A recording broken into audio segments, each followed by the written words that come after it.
important que le mode webinaire sur Zoom ne permet pas de voir tous les participants, mais vous pouvez écrire dans le chat. Donc, nous vous invitons, il y en a certains qui ont déjà commencé, bravo, à vous présenter, à dire qui vous êtes, votre prénom, votre nom, l'organisation où vous travaillez ou que vous représentez dans le chat. Ça nous permet de tous savoir qui est là.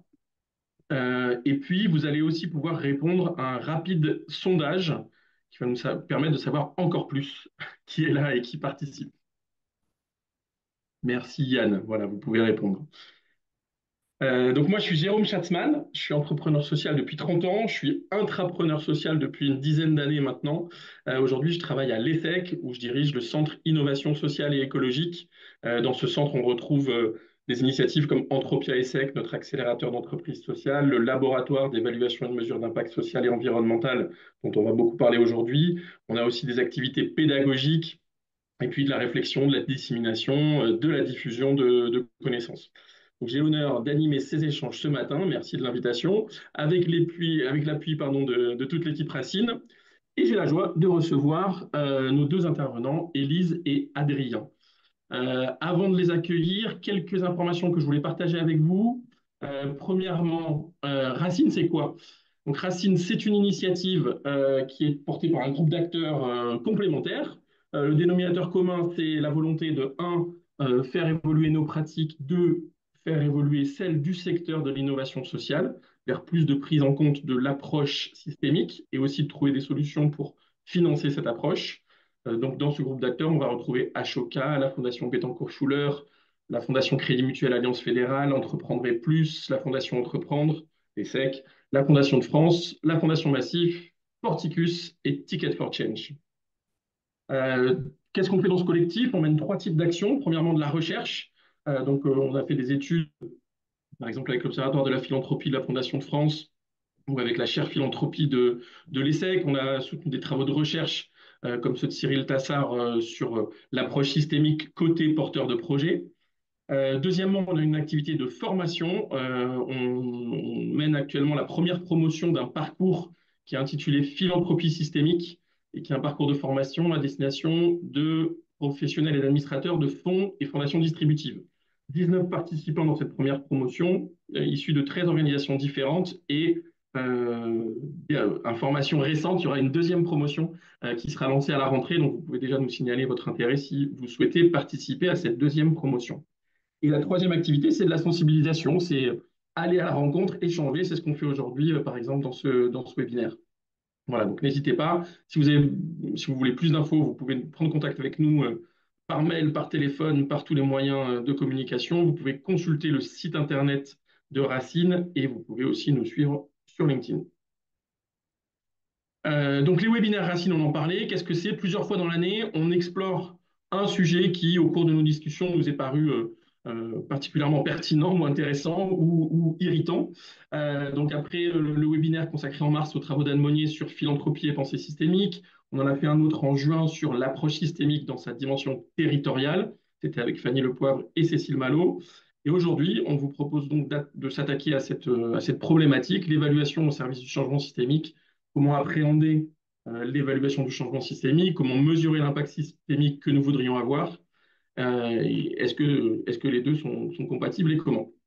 Donc, ce qu'on vous propose aujourd'hui, c'est déjà reprendre quelques points de définition, quand on soit bien tous d'accord, l'évaluation d'impact, de quoi on parle, l'approche systémique, de quoi on parle, et si on mélange les deux, est-ce que ça fonctionne et à quelles conditions cela peut fonctionner, et puis voir ce que tout ça peut nous inspirer en échangeant avec vous ensuite, bien sûr, avec vos questions et nos tentatives de réponse.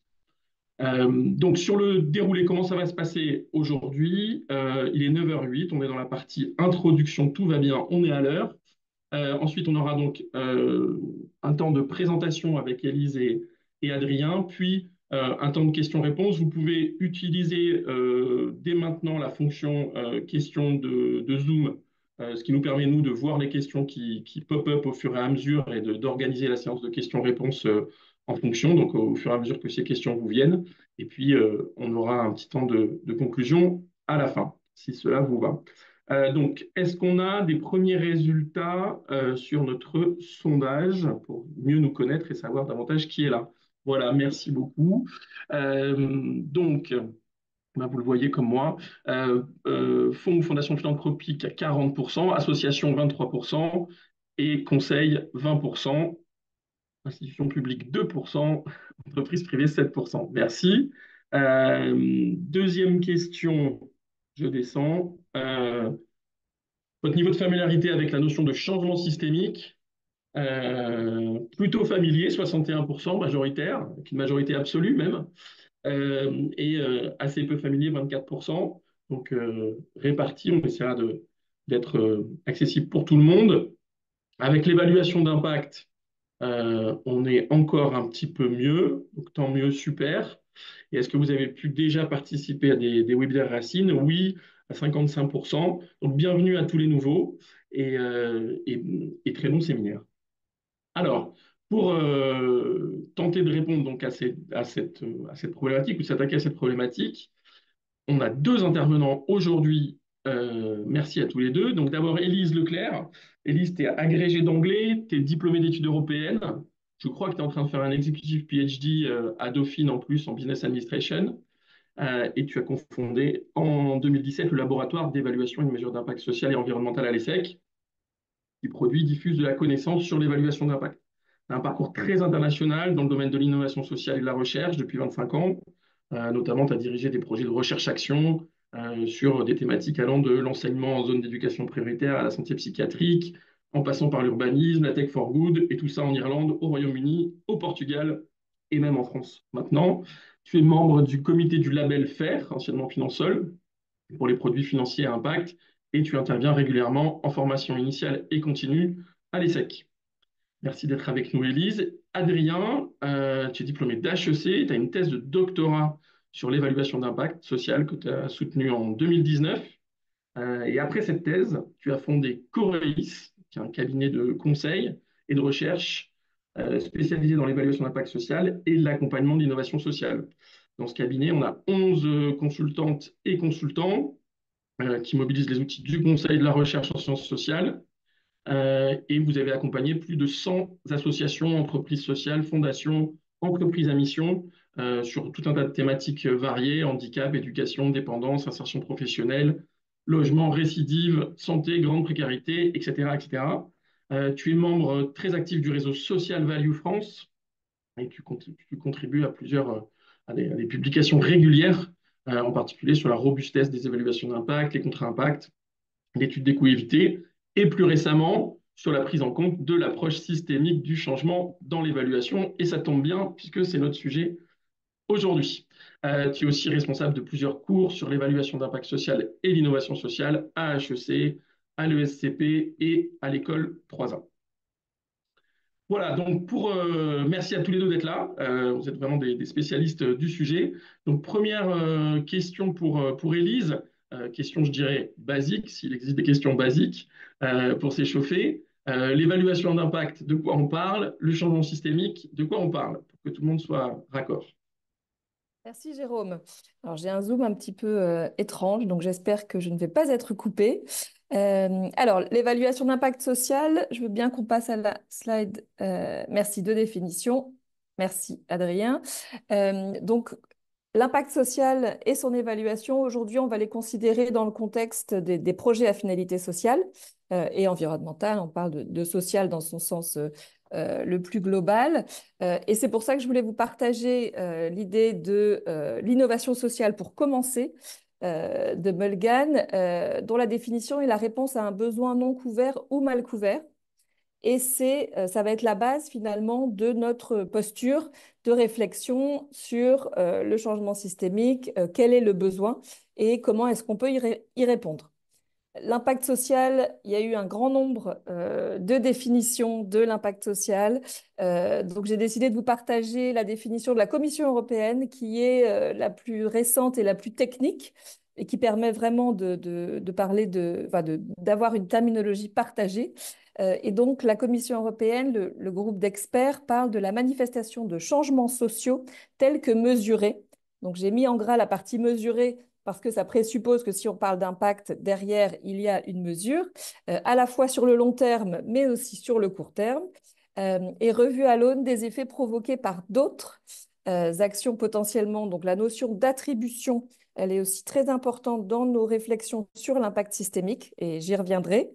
Des effets qui auraient eu lieu de toute façon. Donc ça, c'est la notion de poids mort qu'on va inclure avec la partie attribution aussi et qu'on va pouvoir potentiellement remettre en cause à travers l'approche systémique. Et puis les conséquences négatives et l'atténuation des effets avec le temps, puisqu'on est sur du long terme. Donc ça, donc c'est une définition qui est un peu touffue, mais qui permet finalement de décorréler les différentes notions sur lesquelles on va revenir dans la suite de ce webinaire. Je veux bien que tu passes à la prochaine slide, Adrien, merci. Alors, la théorie du changement, c'est une façon de donner un exemple sur cet impact social dont on parle, donc la définition que je viens de vous donner. On va partir notamment des parties prenantes, dans la posture en tout cas qu'on a à l'ESSEC. Et si je vous donne un exemple sur la partie prenante des familles monoparentales, qui sont un sujet sur lequel on travaille beaucoup au sein du labo. Euh, donc, les familles monoparentales, pour 84%, sont des femmes. Elles ont un besoin social qui a été identifié, qui est un emploi durable parce que leur situation fait qu'elles sont dans une situation de précarité, le fait d'être une famille monoparentale. Donc, les objectifs d'un certain nombre d'organisations sont leur insertion professionnelle. Les ressources qui sont mises à disposition, ce sont les financements, les ressources humaines et le soutien et l'accompagnement, toutes les actions pour aider ces familles monoparentales. Évidemment, il faut qu'il y ait une pertinence et une cohérence entre les objectifs, le besoin et les activités. Donc, on va avoir, par exemple, l'accompagnement des familles monoparentales au retour à l'emploi. Les réalisations, ce que les Anglais appellent outputs, ce sont les personnes accompagnées. Donc, le nombre de personnes accompagnées, ce sont des réalisations. Ce ne sont pas des impacts, nombre de personnes touchées, etc. Et on va commencer à rentrer dans la partie changement quand on va parler de résultats, en anglais outcomes, qui sont la plupart du temps ce qu'on connaît, qui sont les sorties positives, qui est notamment un des rares indicateurs de changement social standardisé dans le secteur de l'insertion par l'activité économique, par exemple, avec une définition très claire donnée par l'État et derrière un reporting. On arrive à la notion d'impact, justement. Si on regarde, par exemple, sur le long terme, est-ce que ces résultats, ces sorties positives, elles ont été maintenues et est-ce que, après un an, par exemple, la personne est toujours dans un emploi durable? Et ça, c'est si on considère que le besoin social est uniquement l'emploi durable, mais il y a évidemment beaucoup d'autres besoins, même autour de l'emploi, qui correspondent aux aspirations de la personne, qui puissent voilà, lui permettre de s'accomplir et de gérer sa famille, étant une famille monoparentale. Et la partie attribution poids mort est particulièrement importante puisque c'est cette partie-là qu'on va pouvoir peut-être revoir justement dans le changement systémique. Donc quand on parle d'impact social, on parle bien et de changement, en tout cas, on va être sur le changement systémique, on va être sur les notions plutôt de résultats et d'impact et pas de réalisation, comme on le faisait plutôt traditionnellement avant que l'évaluation d'impact arrive dans les pratiques des organisations. Alors, je veux bien qu'on passe, merci, à la slide suivante. Donc, l'approche systémique, si on prend, voilà, séparée de la partie évaluation d'impact, qu'est-ce que c'est? Alors, je veux bien que tu changes. Merci. Alors, j'ai décidé de vous partager les définitions de Denis Lamedeuse, alors qui a écrit plutôt sur le côté environnemental, mais aussi sur le côté social, qui dit qu'un système ne se résume pas à une simple accumulation de choses, mais désigne un ensemble d'éléments interdépendants qui sont organisés de manière cohérente pour accomplir quelque chose. Donc, il faut garder en tête trois composantes d'un système, les éléments, les interactions et une fonction ou un objectif. Donc, on va retrouver cette idée d'objectif qu'on vient de voir juste avant dans la théorie du changement, c'est-à-dire quelle est l'intention. Et c'est pour ça qu'on se situe vraiment dans un contexte de projet à finalité sociale, plutôt que dans un contexte standard où on n'aurait pas finalement une stratégie d'impact. Ce qu'il faut garder en tête, c'est qu'on parle beaucoup d'impact systémique ou de changement systémique. Et ce que disait déjà en 2008 Donella Meadows, c'est que donc nous, les personnes élevées dans un monde industriel qui s'enthousiasment pour la pensée systémique, s'exposent à une terrible erreur. Donc on est là aussi pour voilà, vous éviter et nous éviter de tomber dans cet écueil. Elle suppose probablement qu'ici, dans l'analyse systémique, se trouve la clé de la prédiction et du contrôle. Euh, et ça, ce sont deux notions qui sont très importantes parce que dans l'évaluation d'impact et justement dans l'approche systémique, on pourrait avoir l'idée d'avoir une baguette magique, ou en tout cas une solution qui va répondre aux enjeux, aux besoins qu'on a identifiés. Et donc, elle identifie clairement que ce n'est pas là, en tout cas que se trouve s'il y a une solution qu'elle remet en cause. Mais la prédiction et le contrôle, c'est des notions qu'on va revoir aussi donc que je trouvais importante à signaler. Et on ne peut pas contrôler ni comprendre les systèmes, ça c'est elle qui dit, elle en a fait sa vie, mais nous pouvons danser avec eux, ce que je trouve assez poétique, mais qui permet aussi de ne pas être paralysé par la complexité, mais plutôt de vouloir voilà, travailler dans cette complexité. Et c'est vraiment tout l'objectif aussi de ce webinaire, c'est de voir comment on peut danser avec les systèmes et dans cette complexité pour toujours répondre le plus possible et du mieux qu'on peut aux besoins. Et je veux bien que tu passes voilà, à cette petite illustration. Si je reste sur l'idée des familles monoparentales, donc ça c'est voilà, une visualisation graphique tirée d'un article de mon collègue Arthur Gauthier, où la partie verte, c'est l'illustration, donc la représentation en réseau d'une pyramide de complexité, donc d'un système. Vous voyez donc les interactions, les flèches et les différents niveaux. Donc, si on garde l'illustration des familles monoparentales, au niveau finalement tout en haut, N+1, on va pouvoir trouver potentiellement des leviers pour changer et limiter l'arrivée de nouvelles personnes dans ce point. Donc là, on a par exemple des études qui démontrent qu'il faudrait augmenter les jugements de garde alternée au niveau du ministère de la Justice.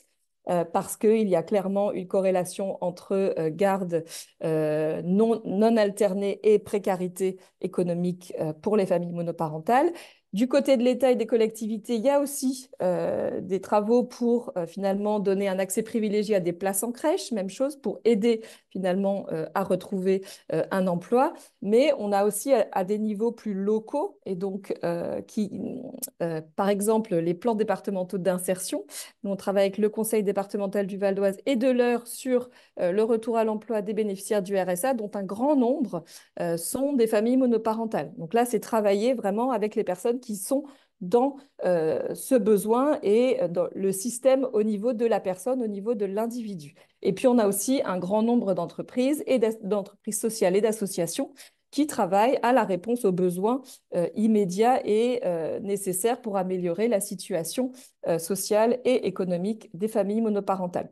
Donc là, c'est une illustration, si on voulait montrer un petit peu un exemple d'un système qui donc interagit sur plusieurs plans sur les familles monoparentales et le retour à l'emploi. Voici ce que ça donnerait.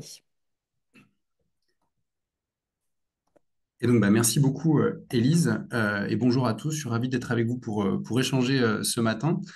Si on reprend les deux parties que, Élise, tu viens de nous présenter, donc qu'est-ce que c'est que l'évaluation d'impact social et qu'est-ce que c'est que l'approche systémique du changement? Il y a un pas que beaucoup d'entre nous ont probablement fait ces derniers mois, qui est de se dire, la rencontre des deux, c'est assez simple. On va se mettre à évaluer l'impact systémique. Et on va appliquer assez directement les méthodes de l'évaluation d'impact social à ce nouveau type de projet. Et ce qu'on voudrait faire ce matin, et c'est ce que je vais essayer de vous montrer dans les prochaines pages, c'est que évaluer l'impact systémique, c'est très probablement pas la bonne façon de parler du sujet. Et on va essayer donc avec Élise de vous montrer que évaluation d'impact social plus approche systémique, ça devrait donner l'évaluation au service de l'approche systémique. Donc de penser différemment la pratique évaluative, et c'est ce que je vais essayer de vous montrer. Pour commencer cette démonstration, moi, je voudrais tout simplement me pencher sur le titre que vous voyez à l'écran. Si on met en face approche systémique du changement et évaluation, quelles sont les difficultés, les défis qu'on rencontre assez rapidement? Le premier élément que je voudrais partager avec vous, c'est que cette approche systémique du changement qu'Élise vient de nous rappeler expose probablement des fondations, et donc il y en a un certain nombre aujourd'hui autour de la table, des associations, des porteurs de projets, et il y en a aussi aujourd'hui, des évaluateurs, et je comprends qu'il y en a, à un nouveau type de projet. Donc des porteurs de projets qui vont vouloir faire des choses un petit peu différemment d'avant. Et je pense qu'une très bonne façon d'illustrer ça, c'est de se pencher sur d'abord la théorie du changement, en tout cas le sous-jacent des nouveaux projets qu'on voit apparaître. Ce que vous voyez à l'écran, je vais prendre un exemple d'une structure qu'on accompagne aujourd'hui avec notre équipe, qui est HUP Entrepreneur. C'est la théorie du changement assez classique d'un porteur de projet qui veut répondre aux besoins de personnes en difficulté. Et ici, vous avez à l'écran quelque chose avec lequel vous êtes probablement très familier, une situation de besoin des personnes en situation de handicap avec HUP qui accèdent moins à l'entrepreneuriat que les autres. Des bénéficiaires, ce sont les personnes en situation de handicap qui voudraient entreprendre. Des activités réalisées par HUP, de la formation, du coaching, de la mise en réseau, des effets ou résultats, tels qu'Élise les évoquait, ces entrepreneurs en situation de handicap qu'on accompagne acquièrent des connaissances, acquièrent des compétences, créent une entreprise, et des impacts. Ces personnes, grâce à l'accompagnement d'HUP, vont développer des entreprises pérennes et aboutir à une situation d'insertion professionnelle durable. Ça, c'est un projet tel qu'on en a, entre guillemets, l'habitude dans notre secteur. D'accord ? C'est un projet qui vise un impact sur les personnes dans le besoin. Ce qui se passe avec l'approche systémique que Élise vient de nous présenter, c'est que certaines structures, et HUP par exemple, veulent développer des nouvelles façons d'agir, des nouvelles façons de répondre aux besoins sociaux qu'elles traitent. Et ça nous met devant des théories du changement, ou en tout cas des projets qui sont un petit peu différents et qui ressemblent à ce que vous voyez au bas de la page. HUP se dit, agir auprès des personnes en situation de handicap, ça n'est pas la seule façon de faire. Peut-être que je pourrais regarder d'où vient l'inégalité d'accès à l'entrepreneuriat, chercher ce qu'on appelle, et il faudra préciser un peu ce terme, la cause racine. D'où vient l'inégalité d'accès à l'entrepreneuriat? Pourquoi les entrepreneurs en situation de handicap rencontrent plus de difficultés que les autres? Et HUP peut très bien se dire, ce qui crée ces difficultés, vous le voyez dans la cause racine, c'est un certain nombre de freins amenés par l'écosystème d'accompagnement et de financement. Les incubateurs, les fonds d'investissement, les financeurs ne sont peut-être pas assez inclusifs aujourd'hui, ou en tout cas ne sont pas préparés à accompagner les entrepreneurs en situation de handicap. Et donc, dans une intention systémique, HUP va pouvoir essayer d'agir non pas auprès des entrepreneurs en situation de handicap, mais auprès de nouveaux types de parties prenantes, des professionnels au sein d'incubateurs et de financeurs. En faisant quoi? En les sensibilisant, en les formant, en les préparant à accompagner des entrepreneurs en situation de handicap. Pour obtenir quoi? Eh bien, des changements dans le système, des incubateurs qui changent leur regard sur les entrepreneurs en situation de handicap, des incubateurs et des financeurs qui changent la façon d'accompagner ces personnes pour générer, in fine, un impact systémique, un changement dans ce système par lequel on verrait un écosystème de l'accompagnement et du financement plus inclusif qui permettrait une autre réponse ou une autre façon de répondre aux besoins sociaux initial, donc à l'inégalité d'accès à l'entrepreneuriat. Ce que j'essaye de vous montrer avec cette page, c'est qu'on a donc devant nous, première difficulté, un nouveau type de projet, en tout cas des actions qui se pensent un petit peu différemment. C'est plus la théorie du changement telle qu'on la connaissait en haut de la page, c'est une théorie du changement systémique, des projets qui fonctionnent différemment, qu'il va falloir suivre, gérer et évaluer.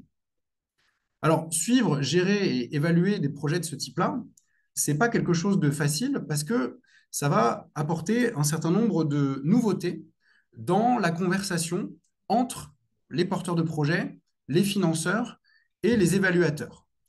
Quel défi très concret? Bon, d'abord, il y en a un très simple qui est de se comprendre et d'échanger autour de notions qui sont nouvelles et complexes. Système, ce n'est pas facile à définir. Changement systémique, impact systémique, ce n'est pas facile à définir. Et donc, il va falloir que tout le monde adopte les mêmes mots. C'est un premier défi de vocabulaire. Deuxième défi qu'on rencontre concrètement, on voudrait bien le mesurer, cet impact systémique, on voudrait bien, comme avant, avoir des indicateurs, mais on se rend très rapidement compte que ça va être compliqué de piloter, mesurer, produire des chiffres sur l'évolution du système. Donc un deuxième défi à relever. Troisième défi, et là je m'adresse notamment aux fondations et aux porteurs de projets qui sont dans la salle aujourd'hui, il va falloir apprendre à concilier des temporalités différentes. Je ne vais pas changer le système en un jour, ça va prendre du temps, peut-être plusieurs années, de faire évoluer l'écosystème de l'accompagnement à l'entrepreneuriat. Mais mes financeurs, les fondations avec lesquelles je travaille, vont attendre un reporting ou vont attendre des comptes qui leur soient rendus plus régulièrement. Comment je vais faire pour rendre des comptes sur un projet qui n'a pas encore produit ses impacts, qui n'a pas encore produit ses résultats? Il va falloir qu'on apprenne à être durablement dans cet entre-deux. Un projet en cours dont on ne peut pas encore parler des impacts. Quatrième défi, et je pense que les fondations qui ont commencé à réfléchir à l'approche systémique le savent, l'approche systémique présentée par Élise, elle est plus exploratoire, elle prend plus de temps, et donc il faut faire confiance aux porteurs de projets. Et ça pose un défi, comment on fait pour instaurer cette confiance et comment on fait pour l'entretenir durablement? En l'absence de résultats immédiats, comment moi, fondation, puis-je accorder, renouveler mon soutien au projet? Sur quelle base vais-je continuer à travailler avec lui? Ça, c'est un autre défi qu'on a devant nous. Cinquième défi, Élise, tu nous disais, il ne faut pas contrôler le système, il faut danser avec. Eh bien ça implique que l'approche systémique du changement nous mette dans des projets qui sont collectifs, itératifs, apprenants. Nous ne pouvons pas être sûrs de notre façon de changer le système tout de suite. Il va falloir itérer pour trouver la bonne façon d'agir. Et ça, c'est aussi un défi pour l'évaluation. D'accord? Et enfin, dernier défi, j'imagine que les fondations autour de la table n'ont pas forcément l'intention de basculer tout leur portefeuille de projets sur des projets d'intention systémique, mais bien de faire coexister des projets d'intention systémique et des projets plus, entre guillemets, classiques. Et donc, on doit aussi penser tout simplement la complémentarité entre des projets dits classiques et ces projets émergents qu'on voit apparaître. Donc, dans cette deuxième page, je voulais vous montrer que cette approche systémique du changement, ces nouveaux projets, ils posent des difficultés concrètes aux fondations, aux porteurs de projets et aux évaluateurs qui travaillent autour. Ces défis concrets que je vous présente, ils amènent pour des personnes comme moi, évaluateurs, des questions nouvelles, des questions évaluatives nouvelles auxquelles moi je vais devoir répondre. Alors, il y a des questions qu'on connaît un petit peu et que Élise a déjà introduites. La question de l'efficacité, dans quelle mesure les actions qui sont mises en œuvre atteignent les effets recherchés. Sauf que cette fois-ci, je ne veux pas regarder des changements chez mes entrepreneurs en situation de handicap, je veux regarder des changements dans le système. Donc cette question se pose un petit peu différemment. La question de la pertinence, que certains d'entre vous connaissent aussi. Les actions qui sont mises en œuvre sont-elles adaptées, mais cette fois-ci non pas à la situation des entrepreneurs en situation de handicap, mais à l'ambition systémique que je poursuis? Donc une question qui se pose également un petit peu différemment de d'habitude. La question de l'efficience, les effets que j'observe sont-ils satisfaisants au regard des ressources que j'ai mobilisées pour les obtenir? Donc des questions qui sont celles qu'on voit couramment dans l'évaluation d'impact, mais qui se posent un petit peu différemment. Donc moi, évaluateur, je dois apprendre à changer un petit peu les questions évaluatives que je traite d'habitude. Et au-delà de ça, l'approche systémique du changement que Élise a présentée, elle apporte aussi des questions nouvelles pour l'évaluateur qu'on n'avait pas forcément l'habitude de traiter avant. La première, c'est la question de la progression du projet. Je sais qu'il va falloir plusieurs années pour qu'il produise des résultats sur le système, mais dans l'intervalle, est-ce que je peux vérifier qu'il avance dans le bon sens? Comment on fait pour savoir qu'un projet progresse vers la réalisation de son ambition systémique, même s'il n'a pas encore produit de résultats? Cette question de progression, elle se pose de façon tout à fait nouvelle avec l'approche systémique du changement. Une deuxième question qui se pose aussi de façon très nouvelle avec cette approche systémique du changement, c'est la question de la contribution. D'accord? On comprend qu'aucun projet, aucune personne ne va pouvoir changer le système à elle seule. Et donc, le fait d'attribuer un impact à mon projet ne va pas être possible dans le cadre de cette approche systémique. La question va être un petit peu différente. Ce n'est pas l'attribution, c'est la contribution au global. Est-ce que j'ai poussé dans le bon sens? Est-ce que mon projet a fait plus de positif que de négatif dans ce système dans lequel je m'inscris? Donc, cette approche systémique du changement, elle nous pose trois types de difficultés. Un, il faut qu'on travaille autour de projets nouveaux, et j'ai essayé de vous montrer un petit peu à quoi ils ressemblent. Deux, c'est une conversation nouvelle entre porteurs de projets, financeurs et évaluateurs qu'il va falloir nourrir. Et trois, pour quelqu'un comme moi, évaluateur, ça m'expose à des questions différentes de d'habitude auxquelles il va falloir que je réponde. Une fois qu'on a posé ces difficultés, ce que je vais faire, c'est je vais essayer, et je souligne le mot en toute humilité, de partager avec vous des premières propositions qui sont issues de travaux que notre équipe au sein de Coréis a pu mener au cours de la période écoulée autour de projets inscrits dans l'approche systémique du changement. Alors, je vais essayer de vous faire des premières propositions pour concilier évaluation d'impact et approche systémique sur la base d'un travail de recherche-action que nous avons mené en lien avec l'équipe d'Ashoka pour développer des nouvelles méthodologies d'évaluation adaptées à l'approche systémique du changement. Petit laïus, tout simplement pour vous dire que ce travail de recherche-action, il a donné lieu à la rédaction d'un guide méthodologique qui a ce titre « Suivre, échanger et apprendre dans le cadre de l'approche systémique du changement ». Et que ce guide méthodologique que nous avons rédigé donc l'an dernier, nous nous en servons et on commence à l'appliquer auprès d'un certain nombre de porteurs de projets qui ont cette intention systémique. Vous voyez deux noms ici auprès desquels on a pu appliquer ces nouvelles idées, l'association Empower et l'association HUP notamment, que j'ai déjà pris pour exemple. Je m'appuyais là-dessus pour vous dire ce qu'on commence à faire en termes d'évaluation au service de l'approche systémique. Ces premières propositions que je vais vous montrer, elles portent sur deux situations différentes. Des premières propositions à propos de quoi? D'abord, une situation où moi, évaluateur, je rencontre un projet qui a cette intention systémique. Je rencontre un projet qui veut agir à la cause racine, d'accord? Et projet que je vais devoir accompagner. Donc, un premier ensemble de propositions auprès de porteurs de projets qui sont déjà sensibilisés à cette approche systémique et qui souhaitent gérer, développer un projet qui vise à agir à la cause racine et à changer le système. Je vais essayer de vous montrer comment on commence à accompagner ce type de projet. Et je vais aussi vous faire des propositions d'une seconde nature qui s'adressent plutôt à des projets, des fondations, des personnes qui sont peut-être moins sensibilisées à l'approche systémique et auprès desquelles on pourrait essayer de faire exister un petit peu d'approche systémique dans leur pratique d'évaluation. Et donc, je vais essayer aussi de vous montrer comment faire exister cette conversation systémique dans l'ensemble des travaux d'évaluation d'impact. Si moi, évaluateur, je prends au sérieux l'approche systémique du changement, comment je fais pour en saupoudrer ou la faire exister dans tous mes travaux? Donc, qu'est-ce que je fais pour accompagner un projet qui vise directement, explicitement à changer le système? 2, qu'est-ce que je fais pour faire exister l'approche systémique du changement dans tous les travaux d'évaluation? Si je commence par le premier point, qu'est-ce qu'on fait pour évaluer un projet qui a cette intention systémique? Donc, ce projet d'HUP, par exemple, de changer l'écosystème d'accompagnement à l'entrepreneuriat. Eh bien, moi, je vais vous partager une idée qui est de vous dire, il ne s'agit pas de réaliser une étude d'impact ou une évaluation d'impact. Je vous invite, et j'en suis convaincu aujourd'hui après 2 ans sur ce sujet, à penser en termes de parcours. Qu'est-ce qu'on fait autour d'un projet de ce type-là? Il faut qu'on l'aide à penser un parcours d'évaluation de temps long, d'accord? Et je vous inviterai à consulter le guide qu'on a construit.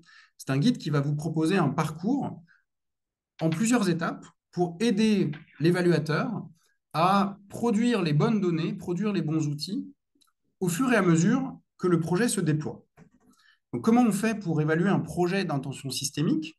La première chose qu'il faut faire, c'est probablement de lui construire son référentiel d'évaluation. Ce n'est pas sa théorie du changement, c'est sa théorie du changement systémique. Il faut qu'on pose les bases, il faut qu'on pose un cadre. Ça implique un certain nombre de premières étapes qui sont tout simplement d'aider ce projet à se resituer dans un système. Où est-ce que j'évolue? Quelles sont ses causes racines? Comment expliquer le besoin que je souhaite traiter? Et donc, on a le début du parcours qui passe par là. Je dois me resituer dans un système. Je dois ensuite expliquer comment mon action va changer le système. Et donc, je dois formaliser une théorie du changement systémique. Je dois expliquer comment mes actions, par leur caractère ciblé, vont réussir à faire bouger certaines composantes du système. Et je dois, au début de mon parcours, définir un parcours, définir des travaux pour les années qui viennent, qui vont me permettre petit à petit d'évaluer mon action et de m'assurer qu'elle va dans le bon sens. Donc un parcours qui commence par un cadre pour l'évaluation un petit peu différent de d'habitude. Un parcours qui se poursuit par, vous le verrez, une production de données, des collectes de données qui sont de nature assez différente en fonction de l'avancement du projet. Et ça, c'est une idée très forte qu'on voudrait partager avec vous ce matin aussi. Il n'y a pas une méthode d'évaluation d'impact systémique, il y a des travaux qui varient en fonction de l'avancement du projet. Et ce qu'on vous propose, c'est de considérer qu'il y a certaines choses qui peuvent être faites pour évaluer un projet systémique à ses débuts, qui se lance, qui commence ce travail d'exploration. Il y a d'autres travaux qui peuvent être réalisés pour évaluer un projet systémique en cours. Qu'est-ce que je fais quand un projet est dans cette phase de creux? Il itère, il explore, il apprend pendant plusieurs années. Comment je vais l'aider dans cette exploration? Et il y a enfin certaines choses qui peuvent être faites pour évaluer un projet systémique arrivé à maturité. Ça fait 5 ans, 6 ans que je travaille. Peut-être est-il temps de prendre du recul et de me demander si j'ai effectivement changé le système ou pas. Donc, un parcours qui commence par un référentiel nouveau, une nouvelle théorie du changement, qui se poursuit par des travaux qu'on doit adapter en fonction de là où on en est. Il y a des travaux adaptés au début, il y a des travaux adaptés au milieu, et il y a des travaux adaptés à la maturité d'un projet d'intention systémique. Et enfin, ce parcours est de façon transverse. Nous, on pense qu'il doit s'accompagner d'une nouvelle façon d'échanger entre porteurs de projets, entre partenaires, d'accord? La conversation autour de ces projets ne peut pas se mener de la même façon que dans l'évaluation d'impact social classique. On n'est pas uniquement là pour vérifier des résultats, on est là pour accompagner une démarche itérative, exploratoire, apprenante, et ça implique de discuter différemment.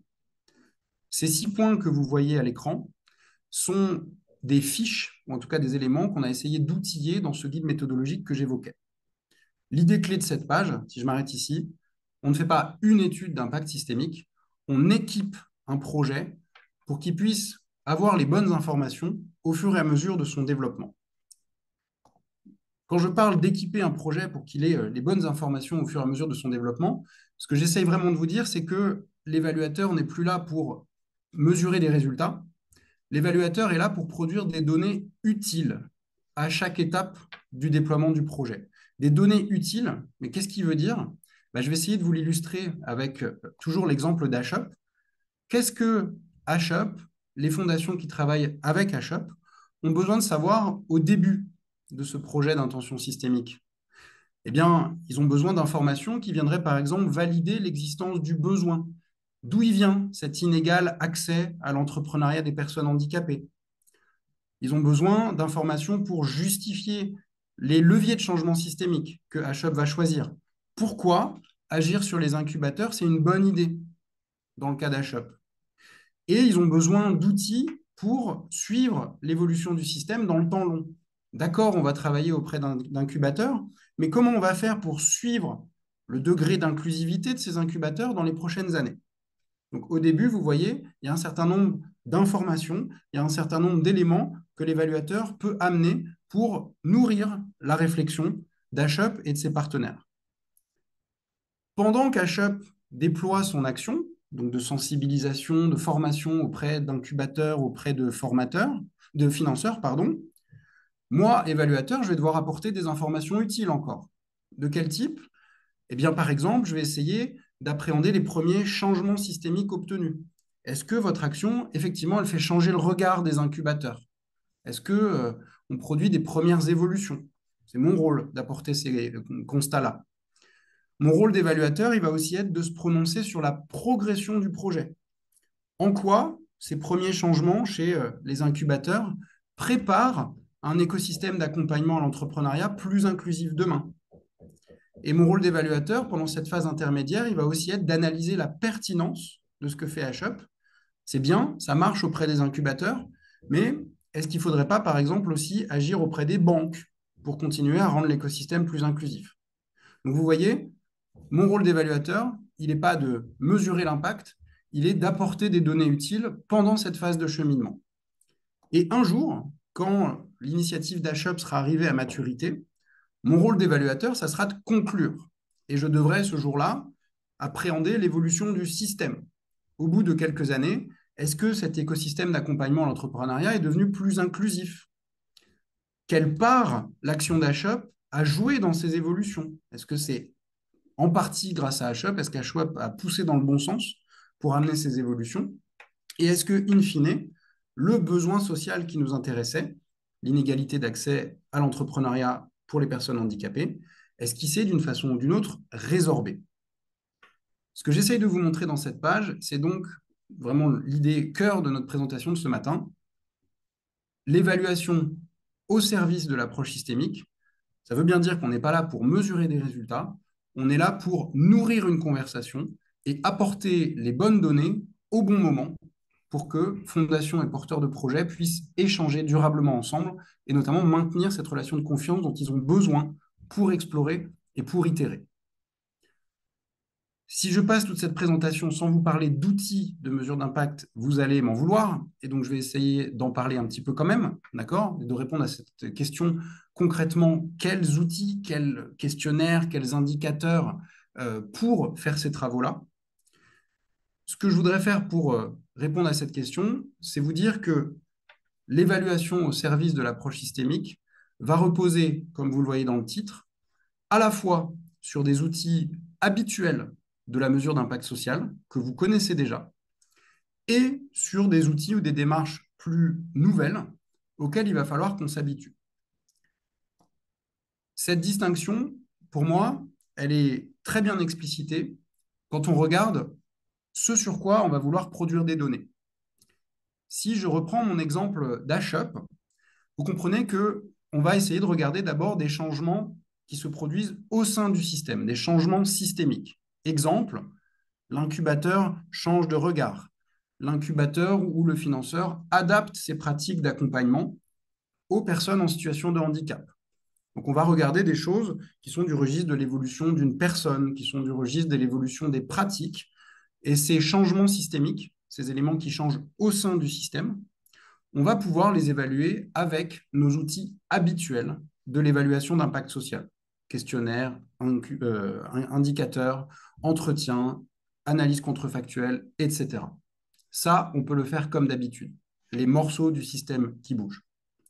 En revanche, sur la partie droite de la page, l'impact systémique, la transformation globale du système et des résultats qu'il produit, dans le cas d'HUP, l'évolution de l'écosystème d'accompagnement à l'entrepreneuriat, la contribution de HUP à cette amélioration et tout simplement la réduction des inégalités d'accès à l'entrepreneuriat entre personnes en situation de handicap et la population générale, ça, je vous partage ma conviction, ça ne se mesure pas. Ça ne se mesure pas et donc il faut qu'on l'appréhende avec des outils différents. On ne va pas pouvoir attribuer cet impact systémique à HUP.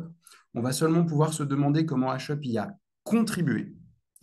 Et pour appréhender l'inégalité d'accès à l'entrepreneuriat, il va falloir qu'on aille vers des outils qui sont un petit peu différents d'habitude, et notamment, vous allez le voir s'afficher, des travaux de baromètre, des études au niveau de la société, le secteur dans sa globalité. Et donc, moi, je voudrais vraiment appuyer ce message-là, avant de finir ce propos, en vous disant, l'évaluation au service de l'approche systémique, c'est pour partie des outils que l'on maîtrise déjà et auxquels on est habitué pour mesurer ce qui bouge au sein du système. Mais l'impact systémique en tant que tel, c'est une réalité trop complexe, multidimensionnelle, qu'on ne mesure pas et qu'il va falloir appréhender avec des outils nouveaux.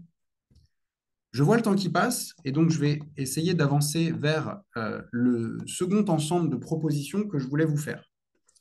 Je viens de vous montrer donc quelques idées pour accompagner un projet qui a cette intention systémique. Donc là, comment on répond à quelqu'un qui vient nous voir en disant « je veux agir à la cause racine ».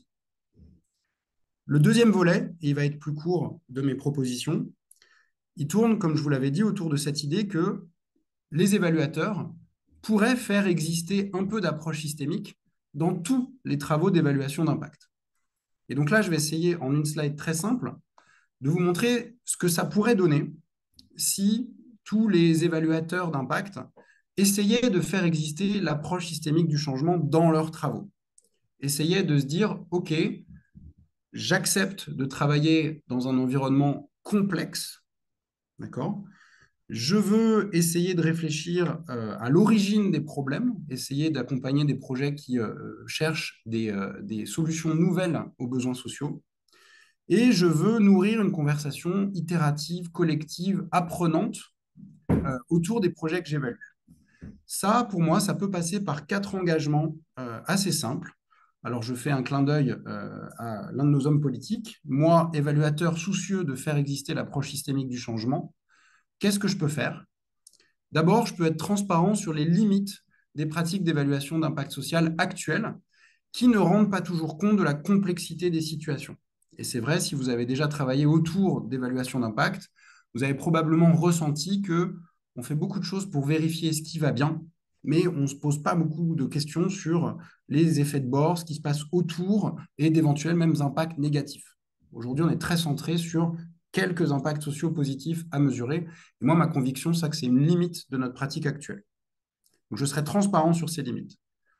Deuxième point, même si le projet que j'accompagne ne me le demande pas, je pourrais ménager un peu plus de place aux impacts négatifs, aux effets de bord dans ma mission, pour tenir un petit peu mieux compte de cette complexité du système dans lequel j'évolue. Donc, même si on ne me demande pas, je peux essayer de faire exister cette question des effets de bord et cette question des impacts négatifs dans mes pratiques d'évaluation. Troisième point, Élise nous l'a dit, l'approche systémique du changement, c'est grosso modo un décalage de la question des résultats vers la question des besoins. Et donc, moi, évaluateur, je vais essayer d'accorder autant de place à la compréhension des problèmes qu'à la démonstration des impacts. Et donc, concrètement, dans ma situation d'évaluateur, si je reçois un cahier des charges évaluation d'impact social, je vais essayer de faire exister dans ma réponse également la compréhension des besoins. Et enfin, dernier point, et j'espère que vous le ressentez ce matin en nous écoutant, approche systémique, impact systémique, changement systémique sont des mots qui sont encore instables et je ne prétends pas avoir partagé la solution. Et donc, il va falloir qu'on reste tous ensemble exigeants et précis dans le choix des mots pour que ce mot de impact systémique, changement systémique ne devienne pas tout de suite galvaudé et ne perde pas son sens. Je vous ai donc montré 2 choses. 1, comment on commence à accompagner des projets qui ont cette intention systémique. Et 2, comment on pourrait essayer de faire exister l'approche systémique du changement dans tous les travaux d'évaluation. Je vais donc atteindre ma conclusion et moi, je voudrais vous proposer 3 convictions en lien avec le titre de notre webinaire de ce matin. D'accord ? Approche systémique et évaluation d'impact. Qu'est-ce qu'il faut retenir de cette petite présentation ce matin ? Première chose, faisons attention à bien poser le sujet. Ce que j'ai essayé de partager avec vous, c'est qu'il ne s'agit pas de mesurer l'impact systémique d'un projet. Le travail qu'on a devant nous, c'est d'apprendre à produire des données utiles à la conversation apprenante autour de ce projet. Comment on fait pour aider l'exploration, l'itération, l'action collective. Et ça, c'est le rôle de l'évaluateur demain. Attention à bien poser le sujet. Deuxième point, pour aider ces projets qui s'inscrivent dans l'approche systémique du changement, 2 nouveaux outils sont nécessaires. On va pouvoir reprendre un petit peu ceux de l'évaluation d'impact social qu'on utilise déjà, mais on a probablement besoin de nouvelles définitions, de nouveaux cadres conceptuels et aussi d'un certain nombre de nouvelles façons d'analyser, notamment analyser la contribution qu'il va falloir développer. Et enfin, 3e conviction que je voudrais partager avec vous, si on prend l'approche systémique du changement au sérieux et qu'on accepte notamment d'évoluer dans un environnement complexe, ça veut dire que toutes les pratiques d'évaluation d'impact pourraient évoluer un petit peu, pourraient être infléchies selon les 4 engagements que j'ai essayé de partager avec vous. Donc voilà ce que j'ai essayé de faire. Je vais te rendre le micro, Élise, pour conclure. Mais donc vous voyez qu'on a commencé en partageant ce qu'est l'évaluation d'impact social, ce qu'est ou une façon d'appréhender l'approche systémique du changement. Et j'ai essayé de vous montrer quelles difficultés on rencontre quand on croise les deux, évaluation d'impact et approche systémique du changement. Et j'ai essayé de partager avec vous des premières propositions, un premier retour d'expérience sur la façon d'accompagner ces nouveaux types de projets et la façon de faire exister l'approche systémique dans tout travail d'évaluation. Et donc, Merci Adrien. Merci beaucoup. On a déjà beaucoup de questions qui remontent des participants. Merci à vous. Donc avant d'y répondre, effectivement, on va se retourner vers Élise. Tu supervises, Élise, la rédaction du panorama de l'évaluation d'impact. Comment cette approche euh, je fais attention aux termes du coup, Adrien, de l'évaluation d'impact du changement systémique s'inscrit dans l'évolution des pratiques, de la pensée sur la mesure d'impact en France aujourd'hui? Est-ce que tu peux nous donner deux, trois retours sur ça? Oui, merci et merci Adrien pour voilà, cette présentation très rigoureuse et détaillée, donc on est tout à fait alignés. En ce qui concerne les organisations, donc plutôt si on décale un petit peu la perspective de l'évaluateur aux organisations, ce qu'on voit en fait dans les pratiques de l'évaluation d'impact en France, dans nos panoramas, c'est une utilisation de ce cadre de la théorie du changement qui est un cadre international, voilà, qui n'est pas un cadre qui est uniquement français, mais qui est de plus en plus adopté parce qu'il est un cadre très, très utilisé par de nombreux projets. Justement, ce qui est intéressant, c'est de voir dans quelle mesure, dans un même système, les outils et les réflexions autour du changement peuvent s'inscrire. Donc, j'ai repris ce diagramme d'un système complexe pour vous montrer quel type d'organisation, enfin, ce que disait Adrien, c'est-à-dire qu'on peut avoir des théories du changement qui sont tout à fait valides parce qu'elles vont répondre à des besoins qui sont à des niveaux différents. On va donc répondre à des besoins potentiellement voilà, des individus, ce qu'on a vu tout à l'heure. Et même si on ne répond pas forcément à travers la réponse aux besoins de ces individus et de ces parties prenantes, on ne va pas forcément pouvoir répondre aussi aux besoins systémiques de changement, sachant que entre elles, je veux bien que tu passes à la slide suivante, Adrien. Voilà, entre elles, ces théories du changement, finalement, se répondent. C'est-à-dire qu'un impact va avoir voilà, un impact suite à une action, va lui-même se répercuter et faire avancer le système. Donc, ce que disait Adrien, qui est très important, c'est justement, alors, sur la partie complexité, mais aussi dans le temps. C'est-à-dire que le système n'est pas quelque chose de fixe, comme ce que je vous présente dans les contraintes d'une présentation, mais qu'il bouge en permanence. Et que les différents niveaux interagissent les uns avec les autres. Non pas dans un sens, c'est-à-dire un impact, on a atteint notre objectif et on s'arrête, mais plutôt suite à un changement qu'on a créé, eh bien, on va revoir le besoin qui lui-même évolue. Et on sait que les besoins évoluent rapidement parce qu'on est une société et un monde qui évolue aussi rapidement. Donc, ce qui est important, c'est de revenir sur cet aspect collectif. Alors, quand on est une organisation, c'est vraiment de le placer dans un contexte de pilotage de l'impact. Nous, à l'ESSEC, on est très partisans du pilotage par l'impact et que l'évaluation d'impact et sa mesure deviennent un outil de pilotage des organisations avec l'aide des évaluateurs. Mais pour ça, une des réflexions, c'est justement que l'organisation s'inscrive et réfléchisse à le collectif autour d'elle et quelles sont les parties prenantes de son système. Et ça, c'est une réflexion particulièrement utile justement pour comprendre cette partie contribution versus attribution dont tu parlais, Adrien. Ce qui est intéressant dans toute la question attribution, hein, dans l'investissement à impact, on parle d'additionnalité comme un des 3 piliers de l'investissement à impact. Et c'est cette idée finalement d'isoler l'action de l'acteur. On retrouve ça aussi dans les méthodologies d'Esther Duflo, voilà, de définition d'impact par des méthodes plus expérimentales et scientifiques où on va isoler l'action par rapport à son environnement pour comprendre son impact. Ici, on va plutôt essayer, comme le disait Adrien, non pas de l'isoler, mais de comprendre comment est-ce qu'elle a participé à ces différentes interactions et dans le temps notamment. Alors, si tu passes à la slide suivante, s'il te plaît. Voilà, moi, ce que je voulais vous partager, c'est notamment les travaux d'un chercheur américain qui a travaillé toute sa vie sur l'évaluation d'impact comme outil de pilotage des organisations, donc du point de vue de l'organisation. Et ce qu'il voyait, lui, dans ce système, c'est en fait une matrice où on retrouve la dimension de contrôle des résultats et la dimension d'incertitude, et notamment voilà, sur l'effet de causalité, ce qui ramène à cette idée de prédiction dont parlait Donella Meadows. Voilà, dans notre monde industrialisé, comme elle le définit, notre objectif, c'est d'essayer d'avoir plus de contrôle et donc de pouvoir prédire. Et cette idée de contrôle, elle revient aussi à ce que disait Adrien sur la confiance, puisque il faut avoir confiance et essayer d'avoir un peu moins de contrôle, forcément, quand on fait confiance. Et c'est cet enjeu, notamment sur lequel travaille tout ce qui est la philanthropie de la confiance comme voilà, mouvement émergent du côté des philanthropes.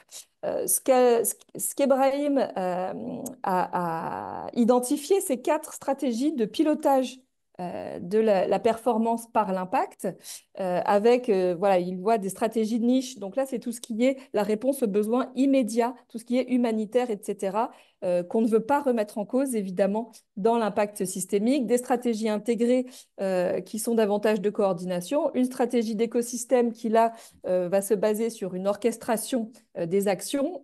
Et il voit aussi une stratégie émergente. Donc, c'est celle-là que je souligne, puisque dans cette 4e stratégie, donc je vous encourage à aller lire le chapitre, même si c'est en anglais, le livre n'a pas encore été traduit, une stratégie émergente, c'est-à-dire une stratégie qui va s'adapter, hein, vous voyez le terme adaptation qu'il utilise, au fur et à mesure, donc dans le temps, d'où l'importance de la temporalité et de se placer sur le temps long, qui va travailler sur une chaîne de causalité complexe, qui va avoir des interventions ciblées, mais qui vont être plutôt des changements intermédiaires, pas forcément des impacts, et donc un pilotage par des indicateurs de changements intermédiaires.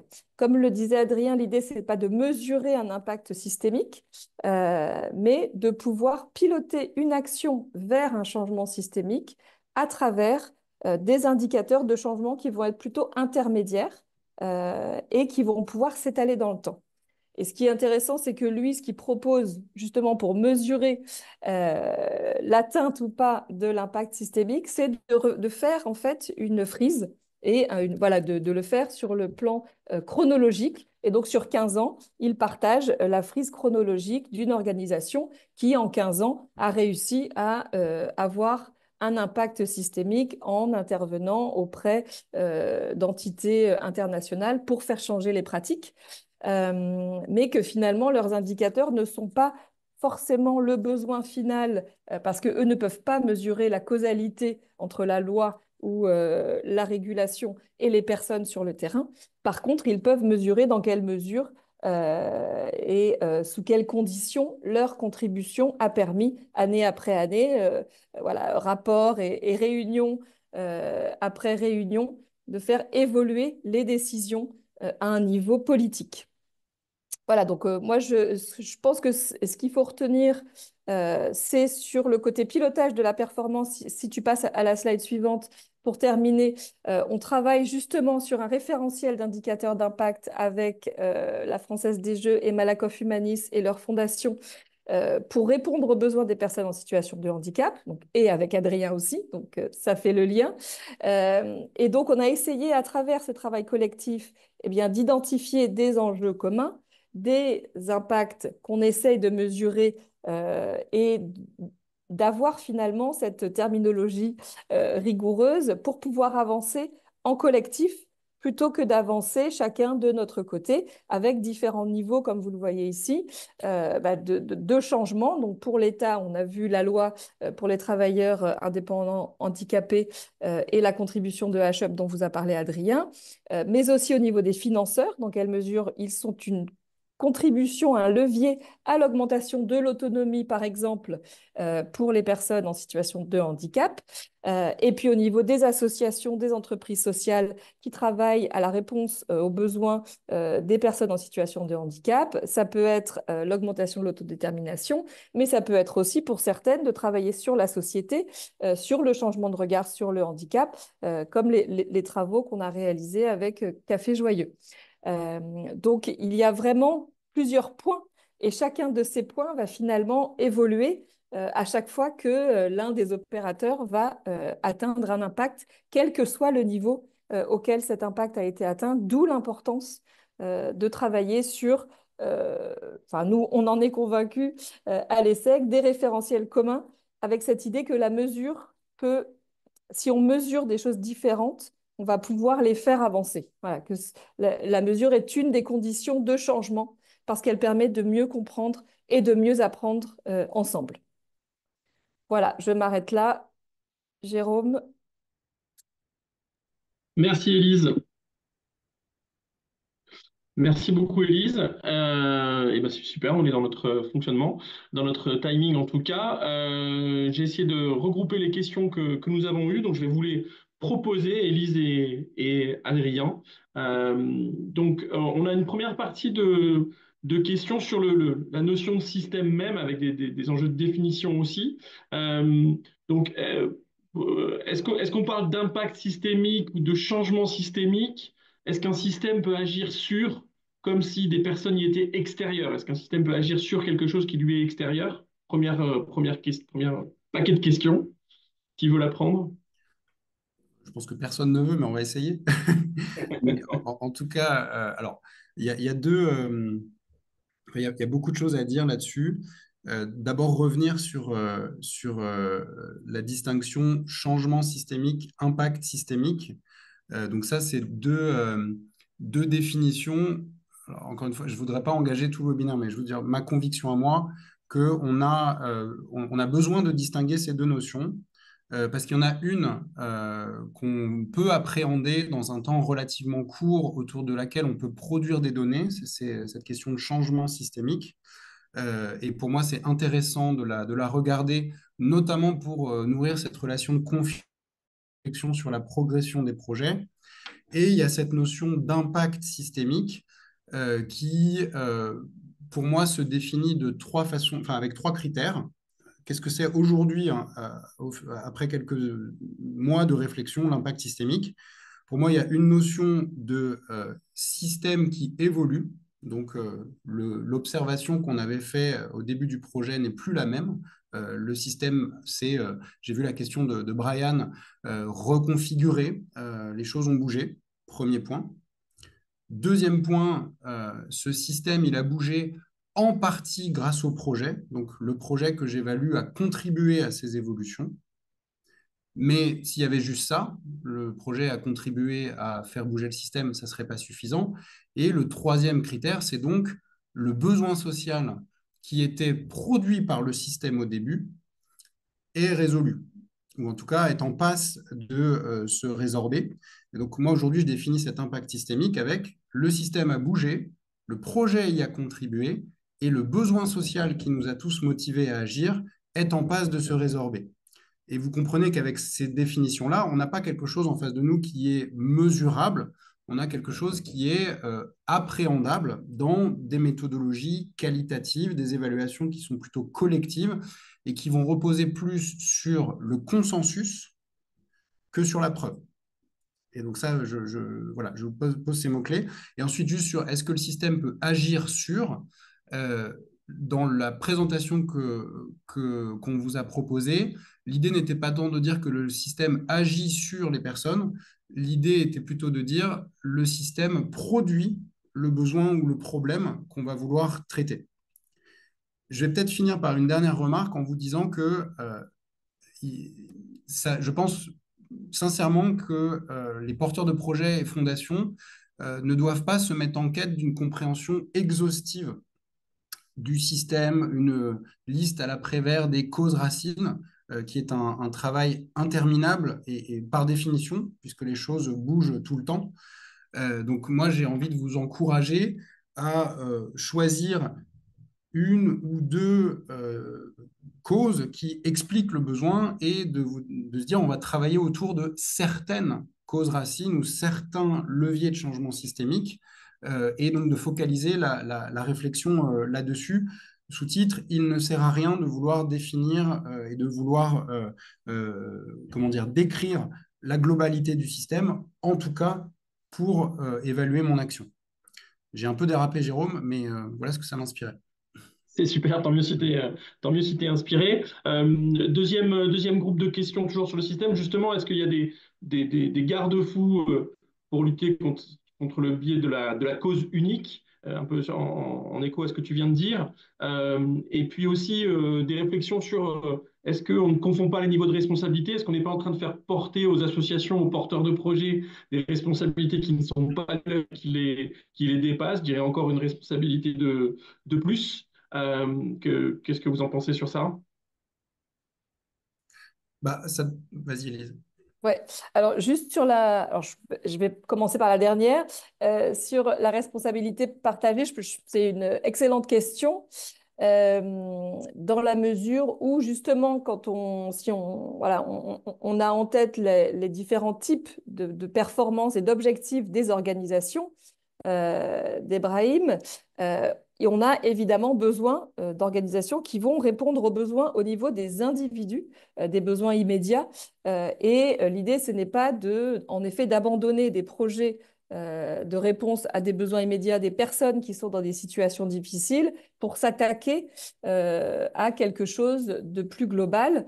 Ebrahim dit que clairement, les financeurs sont ceux qui devraient, en tout cas c'est son point de vue, mais c'est intéressant du point de vue de la philanthropie américaine qui est différente de la philanthropie française, mais que finalement ce sont les financeurs qui devraient porter le poids de l'évaluation d'impact et justement de la réflexion systémique, parce que c'est eux qui potentiellement ont cette vision, alors les financeurs ou l'État, en France, qui ont cette vision globale de la diversité des actions et du système, puisqu'ils ont un portefeuille finalement de projets qu'ils financent et donc qu'ils permettent d'exister.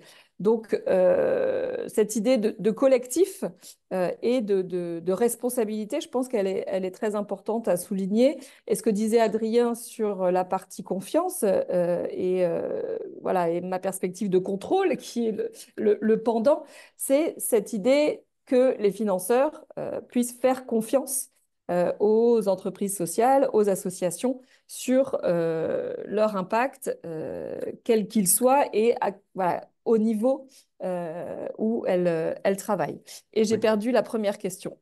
Je m'en Je vais souviens. essayer d'y répondre sur la partie est-ce que ça ne fait pas peser un poids complémentaire sur les associations? Est-ce que ça crée pas une injonction à mesurer cet impact systémique? Alors là, premier élément, moi je voudrais vraiment redire que notre intention aujourd'hui, elle n'est pas, surtout pas de créer une nouvelle injonction sur les associations en disant tout le monde est redevable d'un impact systémique ou doit rendre des comptes sur un impact systémique.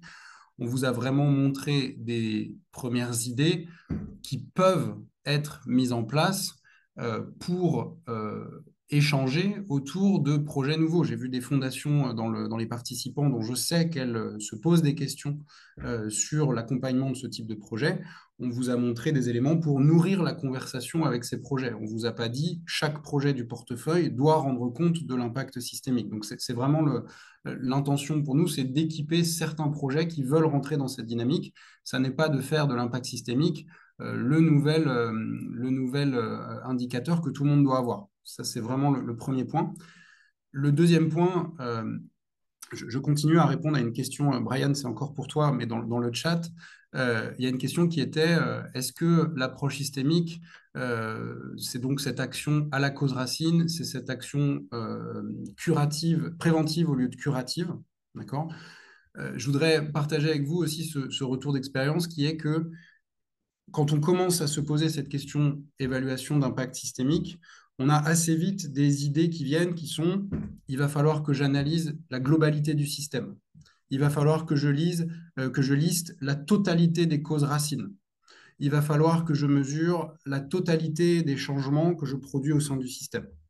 Moi, je vous encourage à avoir un regard un petit peu plus nuancé ou pragmatique là-dessus, d'accord? Euh, Analyser le système, lister les causes racines, c'est des bonnes façons de comprendre la dynamique qu'on a en face de nous. C'est des idées un peu simples pour se dire, OK, il faut que je me resitue, il faut que je réfléchisse à d'où vient le besoin. Mais je vous encourage à ne pas prendre ces mots-là au pied de la lettre. La cause racine, la liste des causes racines, c'est pas vraiment le sujet. La description de la globalité du système, c'est pas non plus vraiment le sujet. Ce qu'on cherche à savoir, c'est pourquoi cette nouvelle action de H-Up, par exemple, est aussi une bonne réponse aux problèmes des entrepreneurs en situation de handicap, pourquoi former des incubateurs, c'est une bonne idée, et pourquoi il faudrait que des fondations, par exemple, soutiennent durablement un projet de ce type.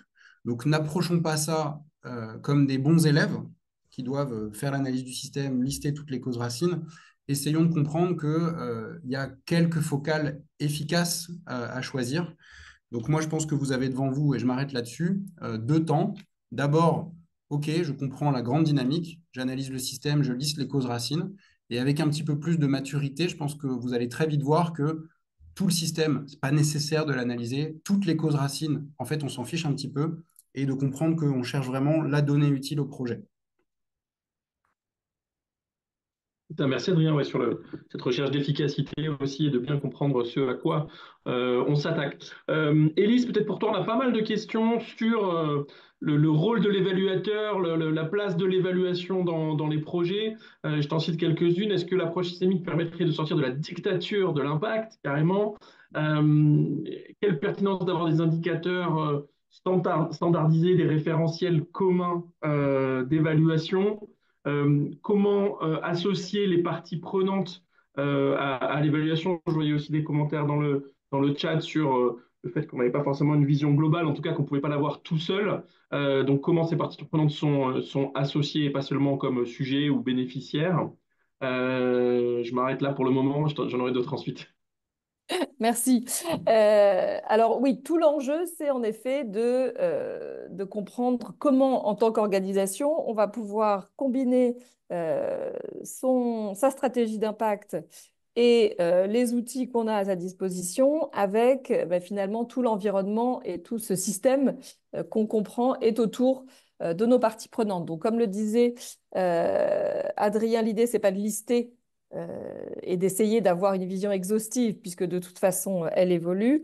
Cette idée de théorie du changement, elle permet finalement d'avoir une stratégie qui va structurer l'approche de l'organisation, sachant que on conseille à toutes les organisations d'avoir une théorie du changement créée au niveau collectif. Alors après, c'est à elles de choisir qui sont leurs parties prenantes, et c'est déjà dans cette première conversation qu'elles vont pouvoir décider à quel niveau du système elles veulent avoir un impact, avoir un effet ou créer un changement.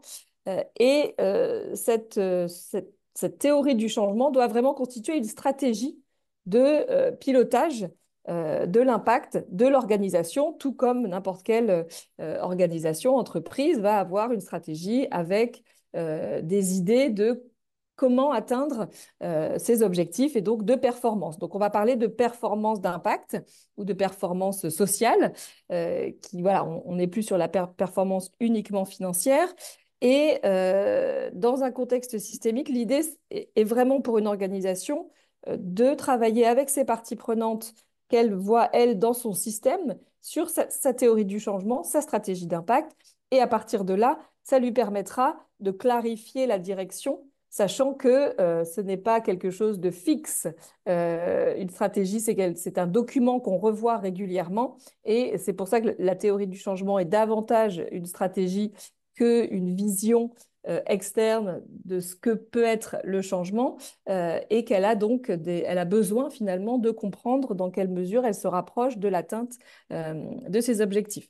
Donc, je pense que c'est important de garder en tête sur le plan pragmatique pour une organisation quelles sont les façons de comprendre son impact. Ça peut être des indicateurs de performance d'impact, que ce soit, quel que soit le niveau finalement, et ça peut être des résultats, des changements intermédiaires, comme je l'ai partagé tout à l'heure. Et puis, quelle est la temporalité qui est la plus pertinente et avec quelle partie prenante travailler sur cette stratégie pour l'atteindre, mais ça s'inscrit toujours dans le temps et à être revu. Donc, on a la partie, l'approche systémique parle de boucles de rétroaction qui peuvent être vues comme aussi une stratégie apprenante, hein, cette idée de boucle, de fait que c'est circulaire et que ça évolue dans le temps. Donc, je pense que c'est une image qui est assez parlante, justement pour le pilotage. C'est comment créer ces boucles que les systémistes appellent amplificatrices, c'est-à-dire pour changer le système, pour l'améliorer. Parce qu'on a aussi des travaux d'approche systémique qui visent à maintenir le système tel qu'il est dans son équilibre. Là, c'est plutôt la partie environnementale. Est-ce que ça répond Merci. à toutes ces questions? Merci Élise. Peut-être question pour Adrien sur un peu la place de l'évaluateur, le rôle de l'évaluation. Tu en as déjà dit un mot. Oui. On a des questions sur c'est quoi l'usage de la mesure d'impact? Est-ce que c'est pas au-delà juste de vérifier, de contrôler? Comment on fait pour replacer l'évaluation dans un cadre d'accompagnement du projet plutôt que de contrôle? Toi, de ta pratique aussi, est-ce que tu peux nous dire des choses sur ça? Oui, alors je vais commencer par un petit préambule en disant qu'on a, avec Élise, probablement présenté une vision un peu caricaturale de l'évaluation d'impact social qui, évidemment, ne tourne pas que autour de prouver des résultats. On fait déjà des travaux qui visent à nourrir l'amélioration continue, réfléchir à l'évolution des actions, nourrir des actions de plaidoyer, bien sûr. Pour moi, l'idée clé, si je dois la résumer en 2 mots, c'est que aujourd'hui, en tout cas, des structures comme la nôtre au sein de Coréis sont souvent sollicitées pour un travail de preuve, démontrer que mon action produit des impacts, aidez-moi à produire des données solides sur ce résultat. Et donc, on a un rôle d'évaluateur indépendant, de cabinet d'études qui vient démontrer des choses. Pour moi, l'approche systémique du changement, elle nous pose une nouvelle forme de question. En tout cas, les personnes qui travaillent attendent de nous quelque chose de différent, qui n'est pas uniquement la preuve, mais qui est plus largement la facilitation. Et encore une fois, je partage une conviction, un ressenti personnel. Moi, j'ai plus l'impression qu'on vient nous chercher pour faciliter ces conversations autour de l'approche systémique que pour uniquement apporter des preuves ou des données sur l'impact. Et donc, j'ai vu dans les questions-réponses une question sur est-ce qu'il faut un nouveau métier ou une nouvelle profession. Je ne sais pas s'il faut une nouvelle métier, une nouvelle profession, évaluateur d'impact systémique, je ne pense pas. Mais en tout cas, de se dire qu'il y a un rôle un petit peu différent qui est facilitateur de conversation systémique, je pense que oui. Et j'ai essayé de vous montrer que pour moi, cette facilitation, elle repose notamment sur la production des bonnes données et la réponse aux bonnes questions au bon moment. Donc ça, je ne sais pas si ça répond à la question, mais il n'y a pas forcément un nouveau métier, mais il y a une façon un petit peu différente de se positionner par rapport aux fondations et aux porteurs de projets qui viennent nous voir.